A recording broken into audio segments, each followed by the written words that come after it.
It's time for the Douglas Coleman Show. Mr. Smooth and Savvy is joined by guests from all walks of life. From the entertainment industry to authors to political and social commentators. The famous and not so famous. The controversial and the light and fluffy. We have it all. Now, here is Douglas Coleman.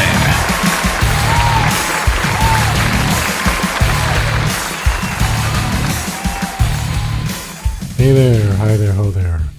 Welcome to the Douglas Coleman Show. It's me, Douglas Coleman. Nice to have you with us. Good to be back. Surgery is finally finished. After a couple of delays and a lot of nonsense, it is done. I've been cut open and put back together, and I'm sore as hell, not as in angry as in pain. But it feels like I've just been hit by a truck, you know. It's a bit slow to walk. I'm using one of those tripod cane things to hobble around, and getting upstairs is a real challenge, but every day gets a little better. So I'm just really glad it's over with. Thank you for everybody who sent well wishes. I have accepted those completely and am getting well as quickly as I can. We may not be quite to a full schedule yet, but we're getting there, and we've got another show coming up today for you. Today we've got Daniel Park, who is a singer-songwriter, multi-instrumentalist from Las Vegas. Although he's originally from Albuquerque, he now resides in Las Vegas. He has a weekly residence at the Bellagio, which is on the Strip, a very famous hotel. So if you happen to be in Las Vegas, go check out his show. I believe he said it's on Tuesdays between 10 and 1, 10 p.m. to 1 a.m.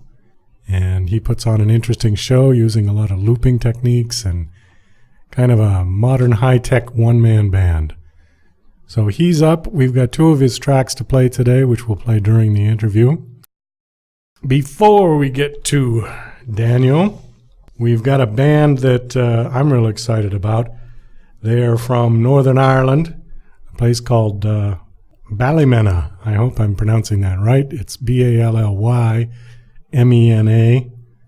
Could be Ballymena.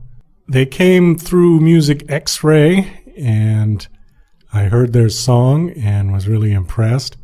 So I reached out to them, and they were nice enough to send me an MP3 copy along with their bio. So I'm very happy to be able to play them today. The band is called Crosshair Kid, and its members are Andrew Johnston on lead vocals, guitar, and ukulele. Also Michael McCluskey on backing vocals, and Ricky Alexander, who bangs things with sticks.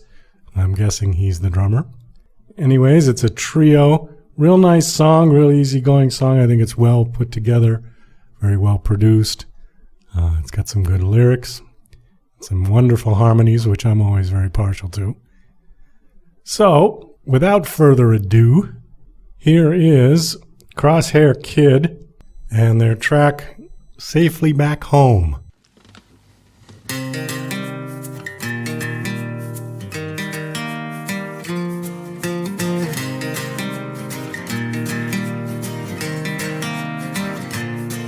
The juice in the air clears my ears and pulls my hair.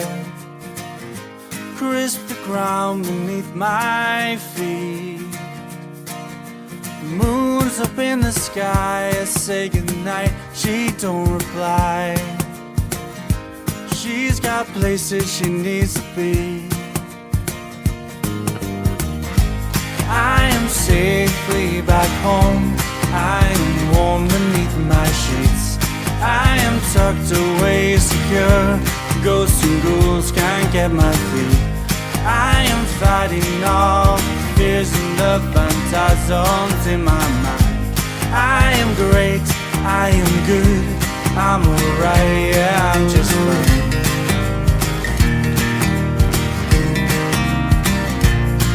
Don't sleep all through the night.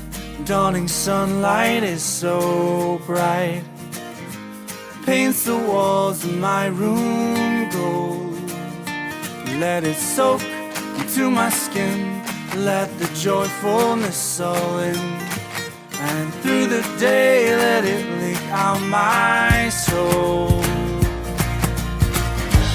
I am safely back home, I am warm beneath my sheets. I am tucked away secure, ghosts and ghouls can't get my feet. I am fighting off the fears and the phantasms in my mind. I am great, I am good, I'm alright, yeah, I'm just fine. Wouldn't it be so lovely just to fall asleep, put my head down, drift away. But I just toss and turn, think about deeds, think about words, shake my head in my foolish way. Oh, I am safely back home, I am warm beneath my sheets. I am tucked away secure, ghosts and ghouls can't get my feet. I am fighting off fears and the phantasms in my mind. I am great, I am good, I'm alright, yeah, I'm just fine. I am safely back home, I'm alright, yeah, I'm just fine. I am tucked away secure, I'm alright, yeah, I'm just fine. I am fighting off fears and the I'm alright, yeah, I'm just fine. I am great, I am good, I'm alright, yeah, I'm just fine.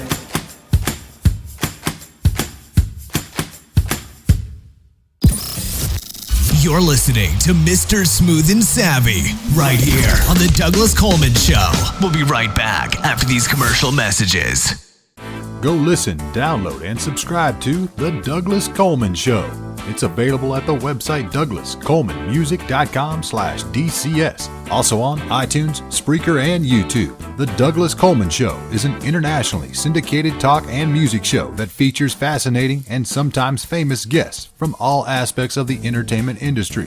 The topics can range from light and fluffy to sober and serious. Our focus is on music artists, but we also feature producers, authors, directors, and even promoters. The Douglas Coleman Show. Sometimes chat, sometimes music, always entertaining.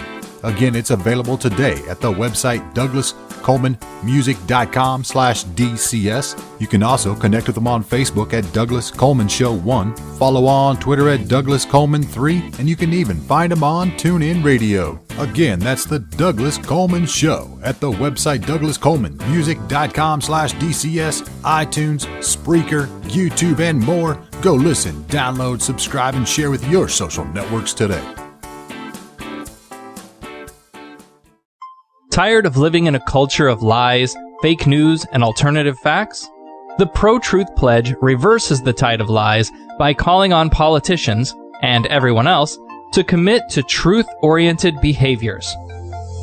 The pledge asks signees to commit to 12 behaviors that research in behavioral science shows lead to truthfulness, such as clarifying one's opinions and the facts, citing one's sources, and celebrating people who update their beliefs toward the truth. Private citizens who sign the pledge get the benefit of contributing to a more truth-oriented society. Public figures get more substantive rewards for signing the pledge in the form of positive media and public recognition. The pledge crowdsources the truth by asking volunteers to evaluate the statements of public figures who sign the pledge. Take the pledge, demand that your elected representatives do so, and encourage your friends to take it at protruthpledge.org.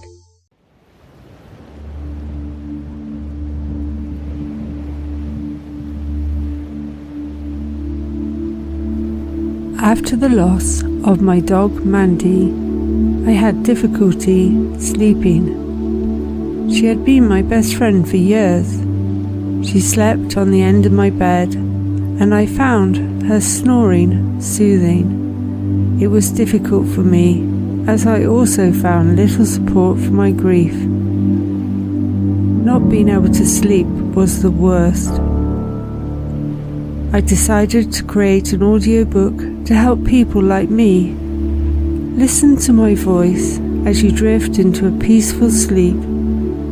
taking a journey using your dog's memories, accompanied by rain falling, birds singing, and a waterfall. To get your download, go to Amazon and search Relax by Jane Yates. Thanks to Douglas Coleman for this spot.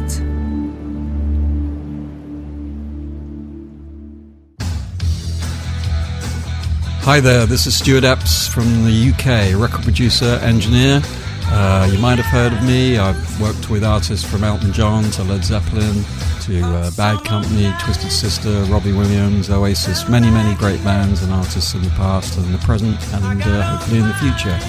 But you can work with me as well, you know. All you got to do is get in touch with me on eppsmusicproductions.com. That's eppsproductionsmusic.com. And I can help you with your productions and with your recordings. A lot of people do home recordings now, which you can only take so far. Maybe they need a bit of professional help. So get in touch with me and we can sort it out. And thanks for Douglas Coleman for giving me this spot. Thanks a lot. Cheers, bye.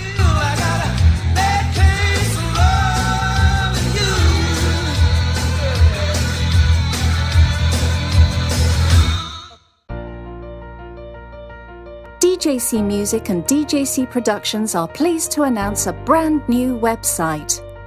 We have started a listing website for radio show hosts as well as potential show guests. This is a meeting site where hosts and guests can come together. Show hosts can list their show and types of guests they're interested in booking. Potential guests can list their talents, bio, accomplishments, or anything they feel makes them an interesting radio show guest. There are no recurrent payments, only a one-time $5 listing fee. Your listing will stay up until you decide to cancel. Previous guests of The Douglas Coleman Show are welcome to submit their guest listing free of charge.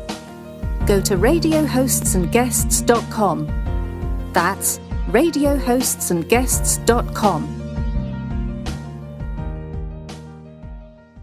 And now... Hey, Rocky! Watch me pull a rabbit out of my hat! Again?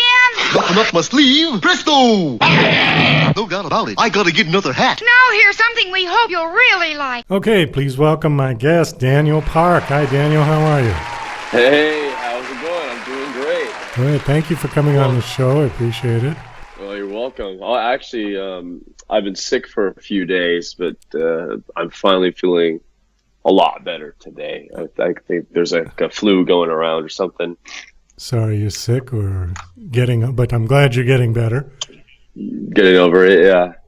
So you are what do I want to call you, a musician or a singer-songwriter, or both? Yeah, both. Multi-instrumentalist, but yeah, singer-songwriter also. And you've got some interesting things that you do. One, you play the violin, which is not all that common. It depends. If you're in a symphony orchestra, it's pretty common to have a violin. Yeah. But to do it as and now you're a solo artist, right? Yes, and I'm a solo artist. So violin and acoustic guitar and singing. So bringing it all together. Okay, I watched one of your videos. It was pretty cool. It was the one, I don't know, you've got like a white backdrop and you just kind of start out with a beat and then you have the guitar and then you go to the violin and you've got everything kind of strapped over your shoulders. Yeah, kind of lone gunman style. Yeah. Right, yeah, that's what I was thinking. A very cowboy sort of whip one over this way and then bring one over this way. That was pretty cool. Why don't you just give us a little bit of your background, and we've got 2 of your tracks to play, and we'll talk about music and the industry or whatever you want to talk about. Yeah, great. I grew up in Albuquerque, New Mexico. We can imagine the amount of musicality there. I was actually adopted, so the listeners don't know. I'm of Korean descent. Grew up in Albuquerque, New Mexico, and my adopted parents wanted me to play violin when I was young. So I was adopted about 4.5, and they were like, "Oh, you should play violin." So pretty much right away, I think it was 5, maybe like a within a year, I was already taking private violin lessons.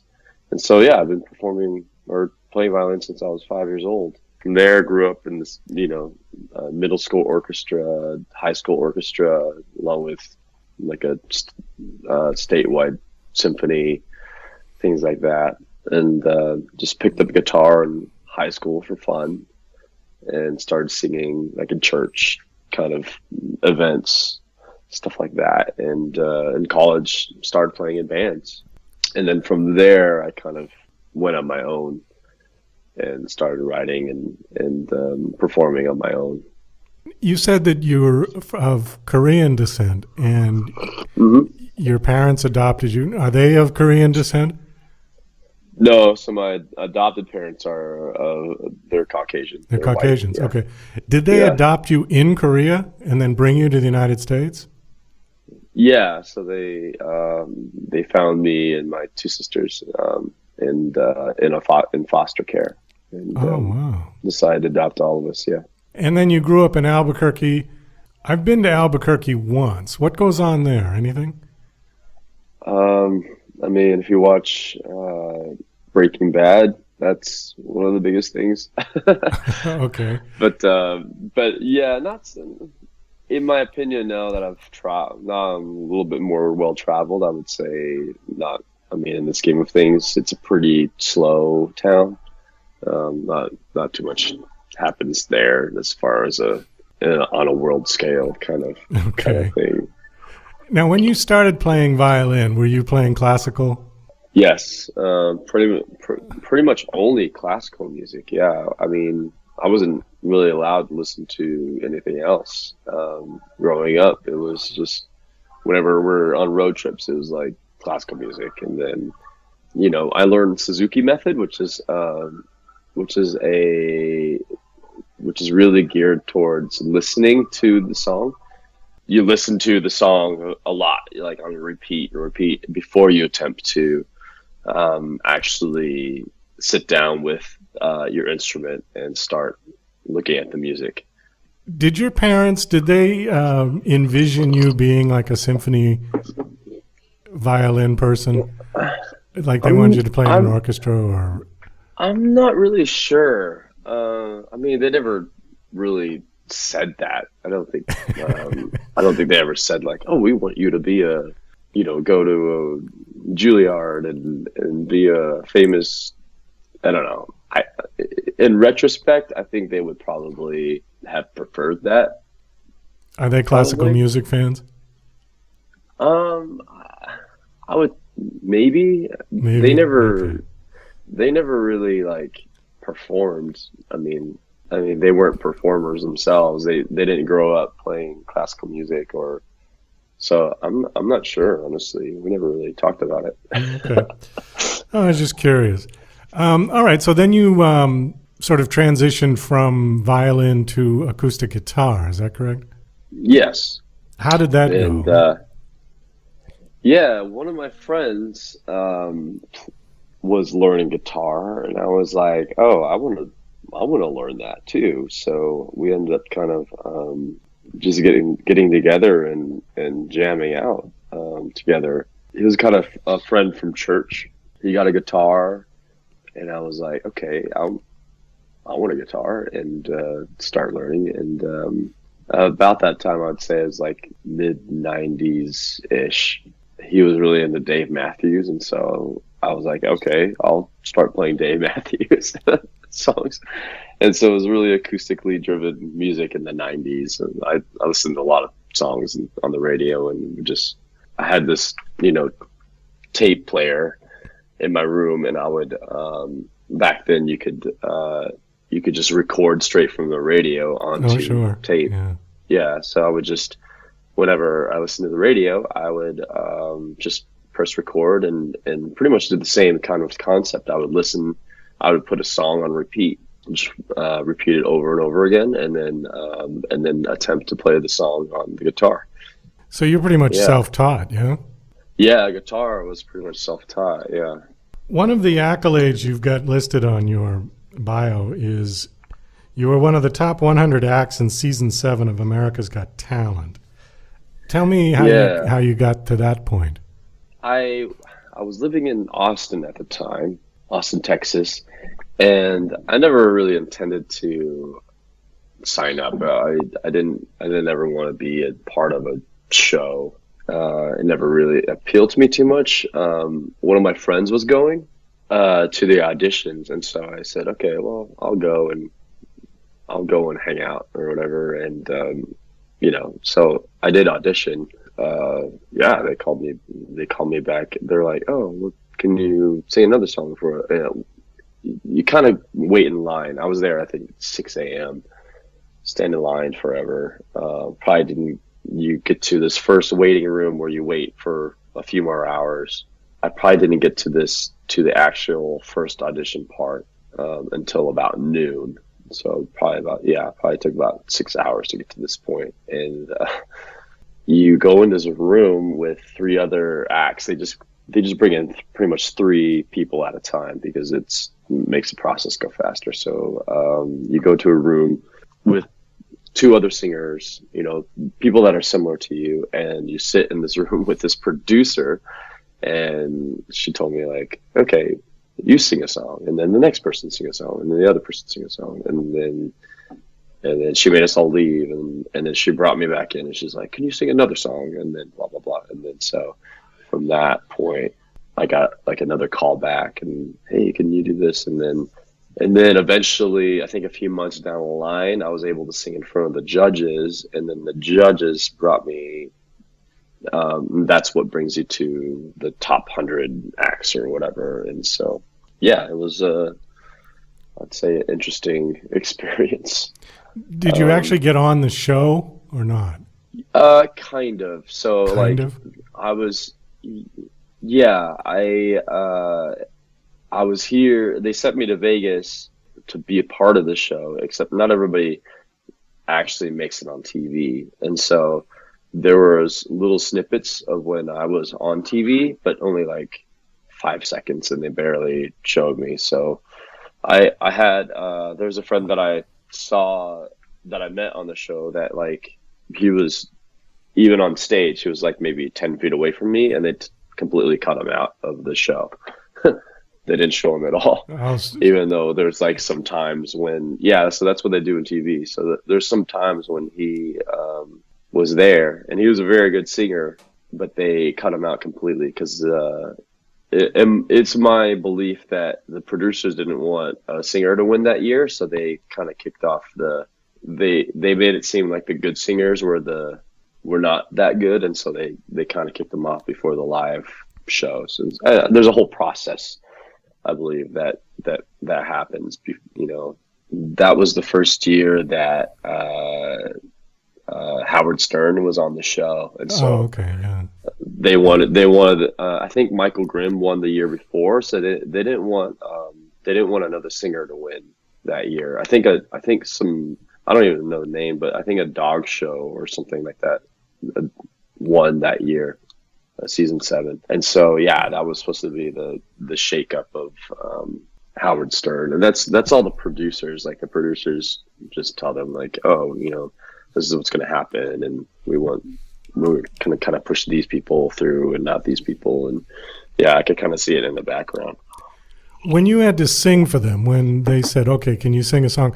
You have to just sing it a cappella, or did you have your guitar with you, or what?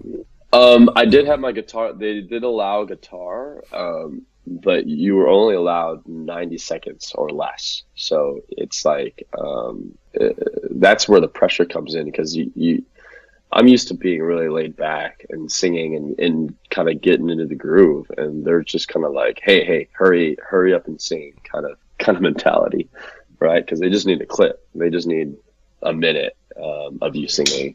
They don't really care about you kind of portraying who you are, in a full context. They just need a little piece. I suppose first off the bat, they want to make sure you can sing. Yeah.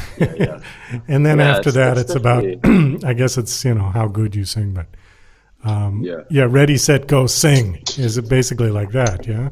Yeah. Well, it's kind of funny because, they make you sit and wait and wait and wait. So the whole filming process in Vegas was like it took a whole week. That's the funniest thing. Your section of filming literally took under, with your whole group, under an hour for a whole week, so it's like hurry, we got to get everybody through the judges and blah blah blah and all this stuff. So it was pretty intense, except for all the waiting. I mean, you just would sit in a room for hours and hours and hours. What did you sing for them?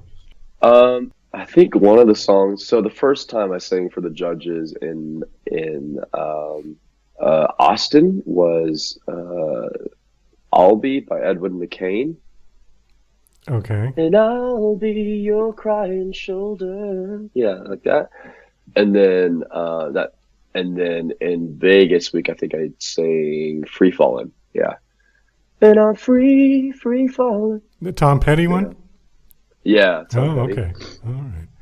Oh, I just remember that clip of Adam Lambert, his audition, when he... I didn't see his. No. His was, he got up and just sang Bohemian Rhapsody, 30 seconds of it. And I guess as the story goes, that was the one that Brian May from Queen saw. And now nice. Adam is singing with Queen. So, yeah, interesting. Well, we've got two of your tracks to get through here. I've got Runaways and You Never Know. Which one do you want to play now? Let's do You Never Know. All right. You want to tell us about that song? Yeah, I wrote it just as it's kind of like, it's an anthem that kind of just says, you know what, go out and do what you want to do. Or not in a bad way. Just go out and because you never know what's going to happen. That's kind of the portrayal of the song is you never know who you're going to meet. You never know in a positive way. Go out and meet people. Go out and do something. Go out and have fun and go out and enjoy life. And you never know what's going to happen. Well, this is You Never Know by Daniel Park. Okay.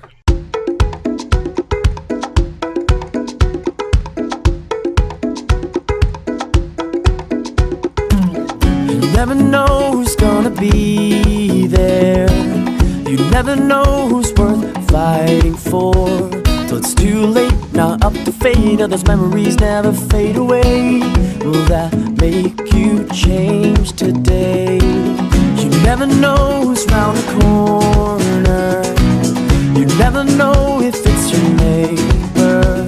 Can they be the one to see the sun when your eyes are blinded from the things you've done? Will that make you change your ways? Don't be afraid to try. Don't ever wonder why. This could be the start of something beautiful. This could be the start of something wonderful. Like being hit with the lightning bolt, electrify you to your soul. Don't wait until tomorrow.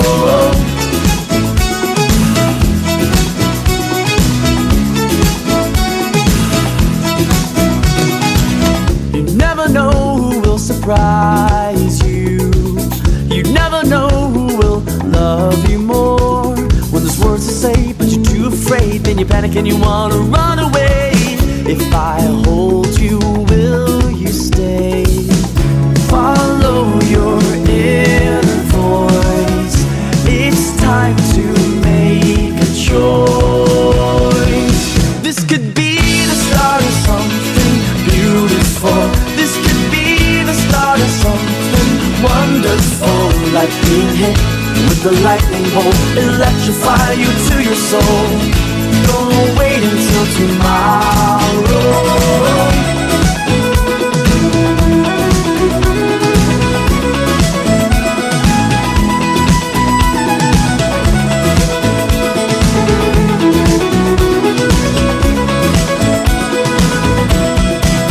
This could be the start of something beautiful. This could be the start of something wonderful.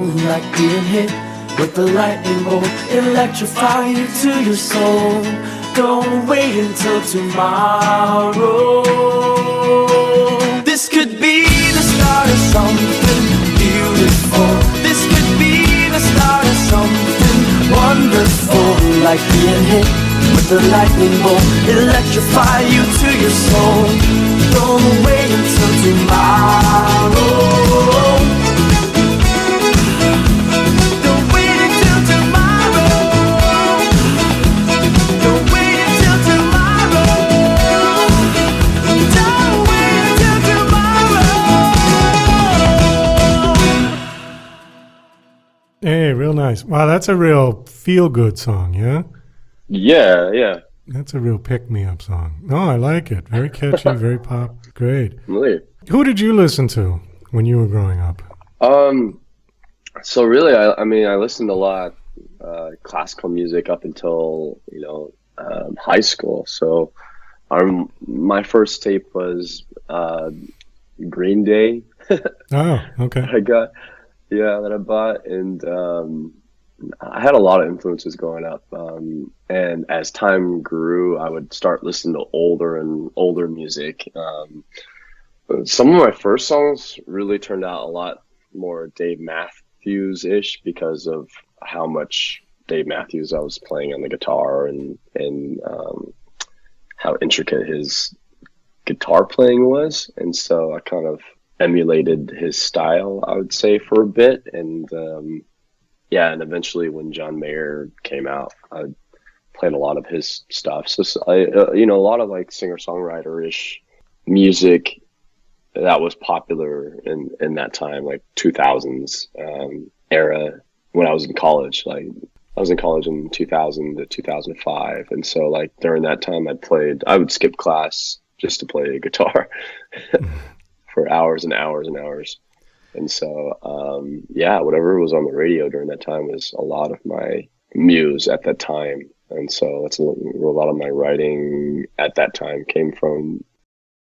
Now I've kind of expanded to, 70s, 80s, 60s. I think my music is a lot more diversified over many different influences, I would say. Kind of with kind of a modern twist, I would say. It's funny you said about as you got older, you were listening to older music. It's funny how that works, because when I grew up, I was listening to what was on at the time, and then as I got older, I started listening to stuff from the 40s and the 50s. It was strange. Okay, one of the other things on your bio that was interesting says you have been permanently touring, traveling all over the Southwest and West Coast, performing over 300 shows a year during 2012, I guess it was, yeah? Yeah. Are you a solo performer, or do you have a band with you? Solo performer, yeah. I have been for years. So you do kind of your show like that video where you flip the guitar around and the violin and have your pedals and stuff? Exactly, yeah. Okay, well, that's cool, yeah. One of the things that you are doing on that is called looping. And why don't you just explain what that is, because some people might not know what looping is. Sure. Looping is this process where I can record sounds on the fly, and it will just repeat over and over again a certain phrase. So I can play, like a beat on my guitar, just can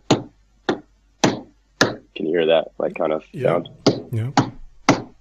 So I can make a knocking sound on my guitar and push a button on this pedal, and it will just repeat that sound over and over again for me. And now I don't have to make that sound again, so I can stop doing it on my guitar and then record something else on top of that sound, and then keep on layering more sounds on top of each other as much as I want. And so that's where I can bring in, a violin, or I have a pedal that turns my guitar sound into a bass sound, so I can make it sound a lot more low. So there's a lot of instrumentation I can put into one song, just with the two instruments that I have to make it a one-man band-ish sound. And then my specific looping pedal allows me a few extra kind of things where I can stop and start anytime during the song. So if there's this part of the song where I want to cut out some of the sound, I can. And then if I want to start it back up again in another time. So a lot of songs you'll see there's what we call dynamics, where there's these lull periods and musically in the song, and there's these high periods, usually in the choruses where it's like, you know, the refrain or the loud parts. I can kind of make those sound louder, like in an actual band, and cut out some stuff during the softer parts of the song to make it a full sound. So yeah, I'm really it's taken years and years to kind of get the process down the way I like it, but it's been really fun. What I think is interesting about it is that you're doing it live. Yes. Basically what you're doing is studio overdubbing, but you're doing it live. You're doing it as you know, people are watching it as you are creating it, right? Yeah. Yeah. Mm-hmm. And that's really interesting. I haven't seen too many people do that. I really like that video that I mentioned earlier. Well, thank you. Yeah, I thought that was very slick, the way you did that. And is that, so that's, if somebody comes to your show, this is a segue to saying that you have a residency at the Bellagio. Is that right? Yeah. So I perform every Tuesday at the Bellagio in Las Vegas. It's a lounge called the Lily Bar. Oh, okay. Lily Bar and Lounge, and yeah. So that's what you would do? I mean, that's what people would see you do? Yep. I'm a solo guy, and yeah, it's been actually amazing. There's been great opportunities I've gotten from performing in Las Vegas, and it's been awesome. Now, are you making a living doing your music? Is this your full-time job? Yeah, I have been since I've been a full-time musician since 2010. Oh, that's fantastic. Yeah. That really is fantastic, because it's not that easy for people to make a living. Yeah. Especially when, you know, nobody's buying pre-recorded music anymore. I know. But I know. You want to talk about that? Oh, definitely. Yeah. Definitely talk about that. Because at this point, it seems to me that the only way musicians are making a living are performing. Yeah. Where in the old days, like when I grew up, I have a feeling I'm considerably older than you. But back in the old days, you would tour to support an album, and the album sales was your bread and butter. You know, the touring was just, it was promo. That's all it was. Yeah. And you didn't make a lot of money on concerts in those days because concert tickets were $10. You know? Yeah. Now concert tickets are hundreds of dollars, and nobody's buying albums anymore. So it's flipped around. Except what I find ironic is that if you go see somebody perform, they're always selling CDs at the door, and those usually sell. Yeah. You know, people I've talked to say, oh, you know, I'll sell like 500 CDs on a night if I'm performing somewhere, which I find interesting because they're going to see you live. They pick up the CD, but they wouldn't have ever bought the CD from Amazon. You know, it's a strange kind of, I don't know. What are your thoughts?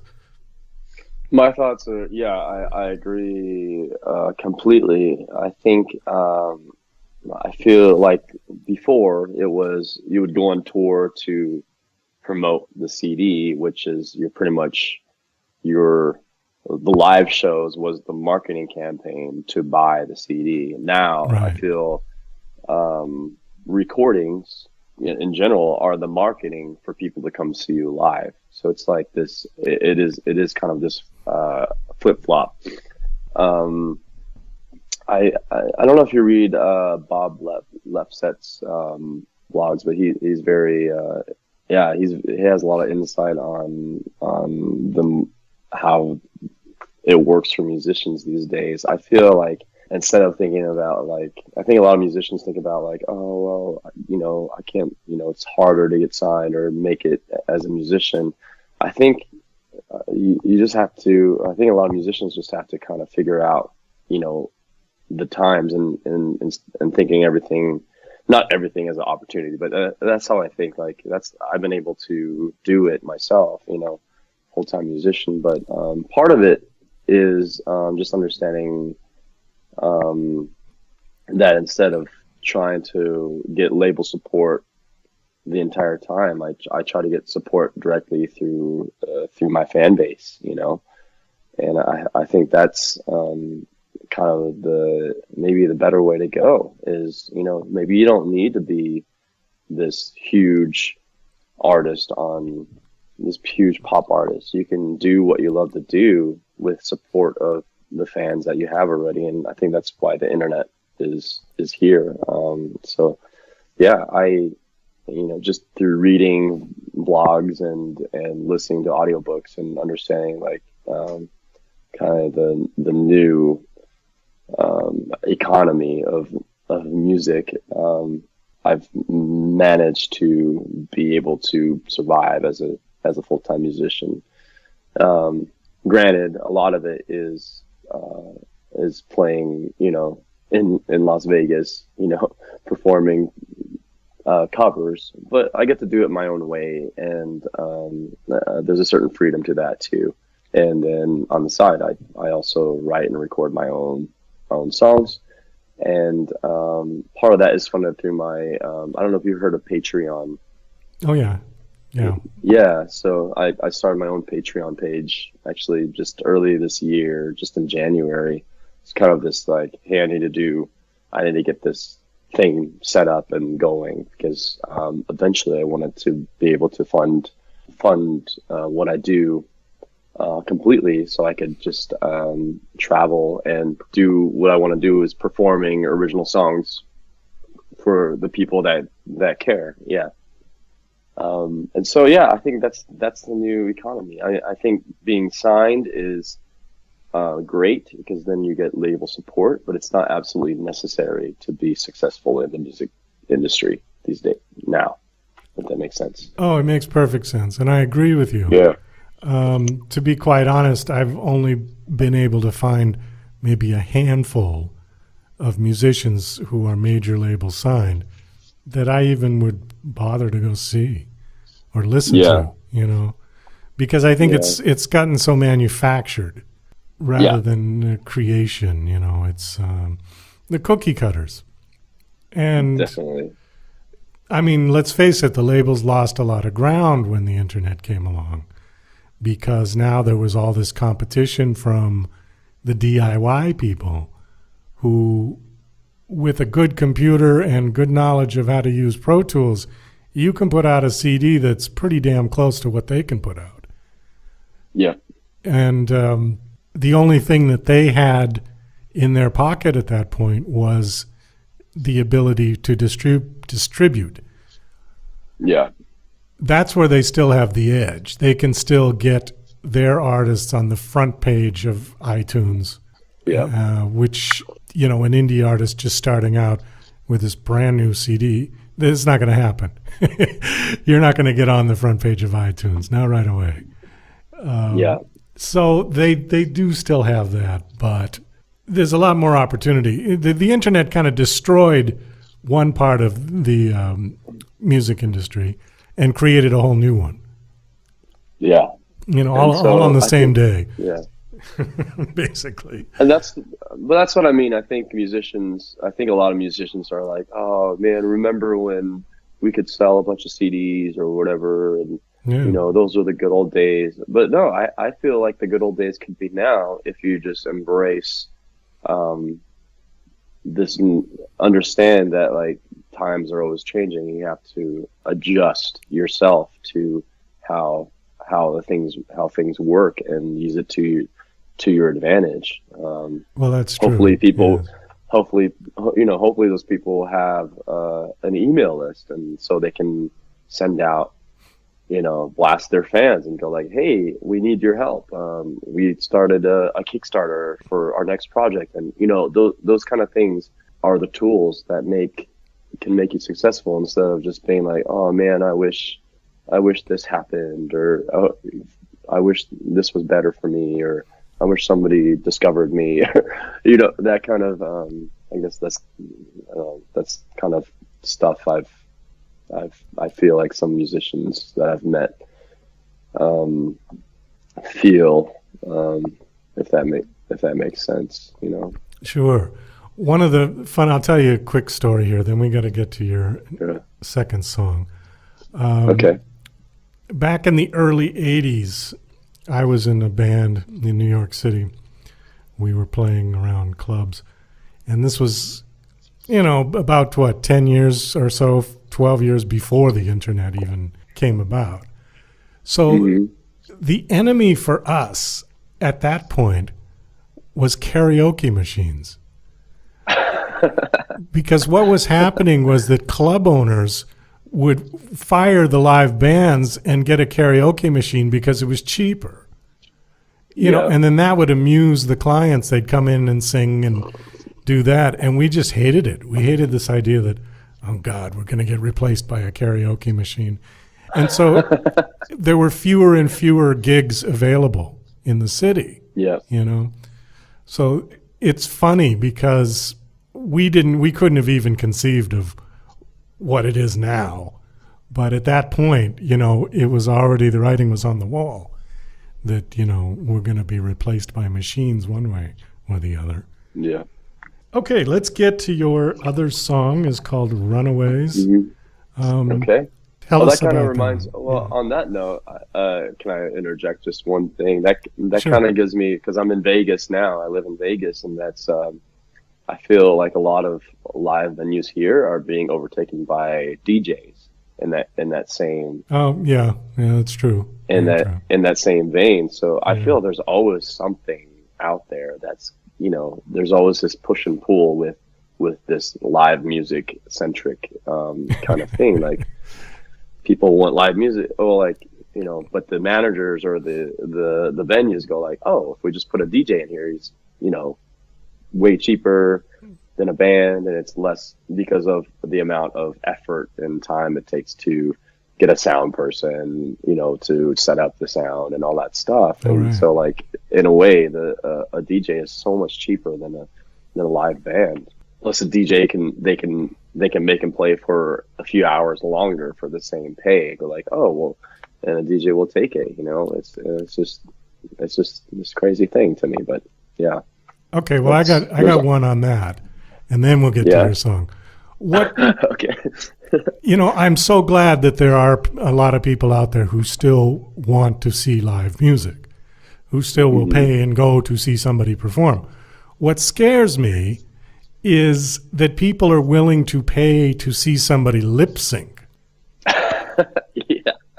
That really bothers me, because you pay $500 for a concert ticket to see somebody get up there and dance and lip sync, and there's just some guy in the back with an iPad controlling all of the sound.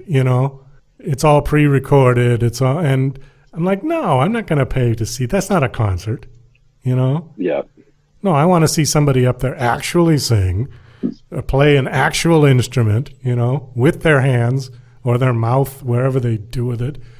And that just bothers me. So this idea that, not only will clubs have DJs replacing bands, but now what is considered live music has been questioned. Sure.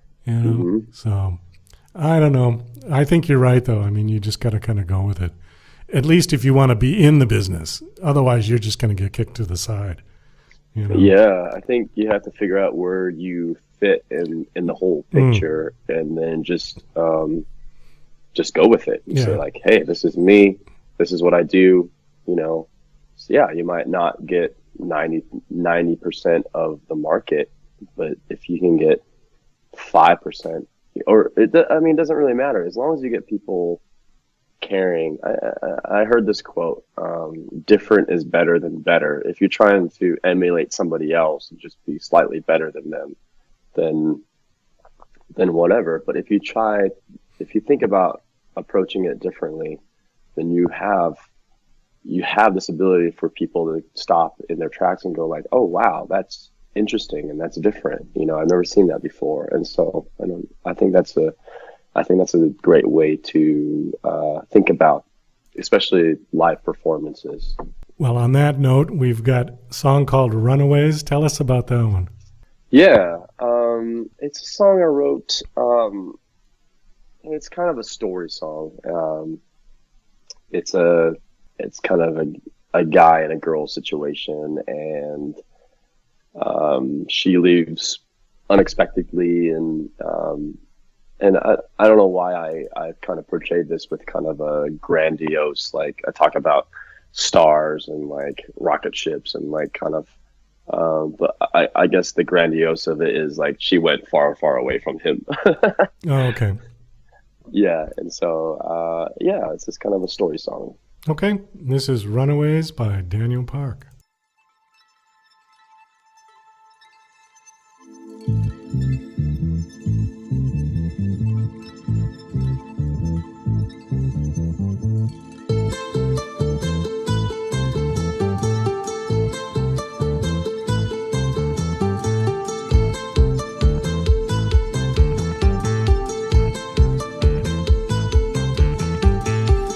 Why you feel this way, why you gotta walk away. Well, girl, I need to know,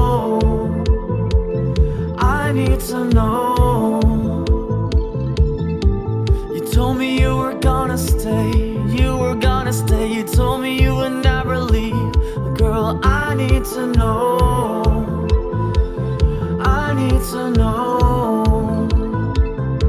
You left a cigarette burning on the floor and a suitcase empty by the door.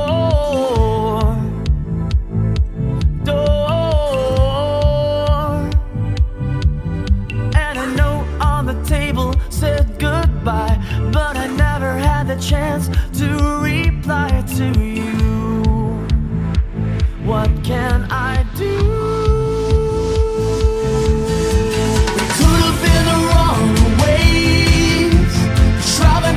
Time and space, no,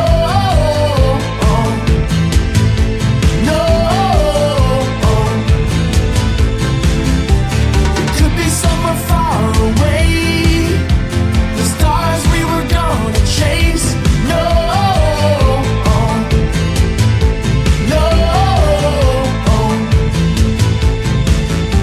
if there's a rocket to the moon, would you be on the journey soon? Yeah, I need to know.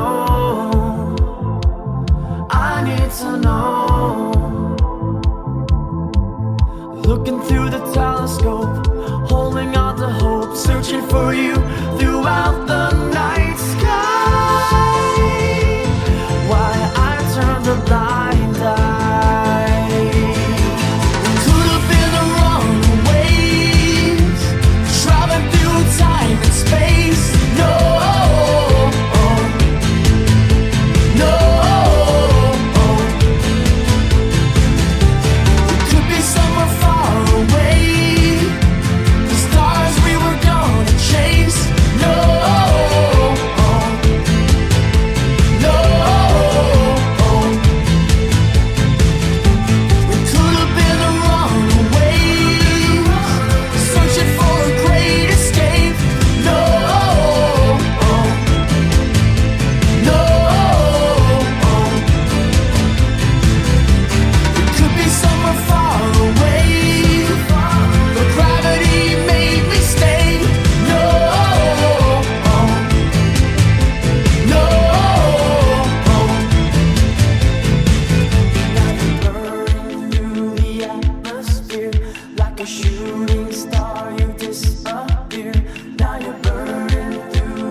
Hey, nice. You know, I don't know what it was with that song, but something reminded me of Duran Duran. You don't hear Duran Duran in that song? I must be crazy. Not personally, but yeah, no, that's cool. Maybe you sound like Simon Le Bon. I don't know.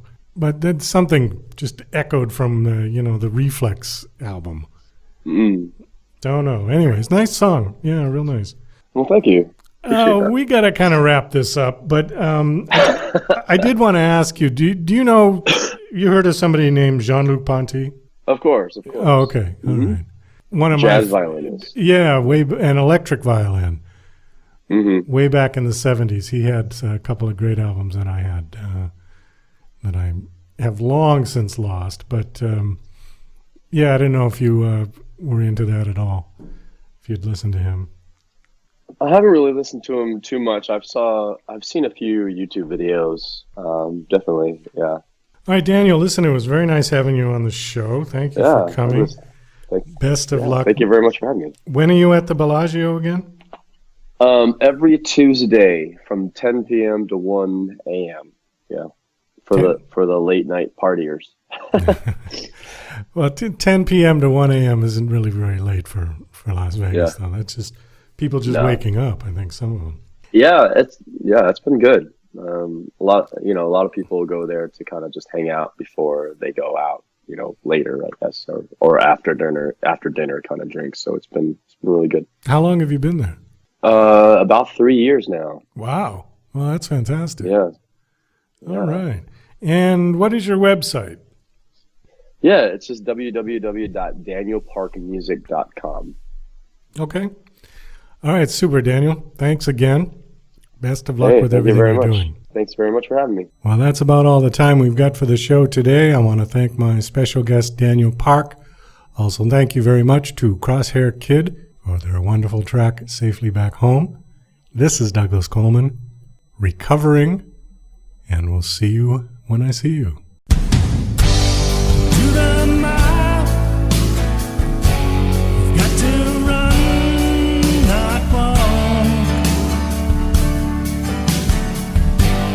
Give us